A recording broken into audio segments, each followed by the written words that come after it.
ಕಾರ್ಕಳ ನಗರ police ಠಾಣಾ ವತಿಯಿಂದ ಜೋಡು ರಸ್ತೆಯ ಪಾಂಡ್ಯನಗರಿ ಫ್ರೆಂಡ್ಸ್ ಸ್ವಚ್ಛ ಬ್ರಿಗೇಡ್ ಕಾರ್ಕಳ ಆಟೋ ರಿಕ್ಷಾ ಚಾಲಕ ಹಾಗೂ ಮಾಲೀಕರ ಸಂಘದ ಸಹಯೋಗದೊಂದಿಗೆ ಅಂತಾರಾಷ್ಟ್ರೀಯ ಮಾದಕ ವಸ್ತು ವಿರೋಧಿ ದಿನಾಚರಣೆಯನ್ನು ಆಚರಿಸಲಾಗಿದೆ.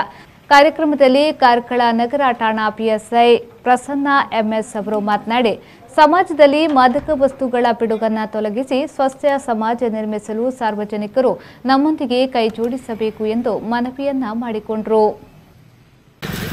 ಇದರ ಮೂಲ ಉದ್ದೇಶ ಏನಂದರೆ ನಮ್ಮ ಯುವಜನರನ್ನ ಈ ಮಾದಕ ವಸ್ತುಗಳ ಚಟದಿಂದ ದೂರವಿಡಕ್ಕೆ ಅವರಿಗೆ ಜಾಗೃತಿಯನ್ನು ಮೂಡಿಸುವಂತಹ ಕಾರ್ಯಕ್ರಮವಾಗಿದೆ. ಎಲ್ಲ ಯುವಕರು ಅಷ್ಟೇ ನಾವು ನಮ್ಮ ದೇಶವನ್ನು ಸದೃಢವಾಗಿ ನಾವು ಕಟ್ಟಬೇಕಾದ್ರೆ ನಾವು ಮಾದಕ ವಸ್ತುಗಳನ್ನು ಎಲ್ಲರೂ ಘಂಟಾಘೋಷವಾಗಿ ವಿರೋಧಿಸಬೇಕು. ಹಾಗಾಗಿ ಕಾರ್ಕಳ ನಗರ ಠಾಣಾ ವ್ಯಾಪ್ತಿಯಿಂದ ನಮ್ಮ ಕಾರ್ಕಳ ಅನುಕೂಲದಿಂದ ಬಸ್ ಸ್ಟ್ಯಾಂಡ್ವರೆಗೂ ಈ ಜಾಥಾವನ್ನು ನಾವು ಇವತ್ತು ಹಮ್ಮಿಕೊಂಡಿದ್ದೀವಿ.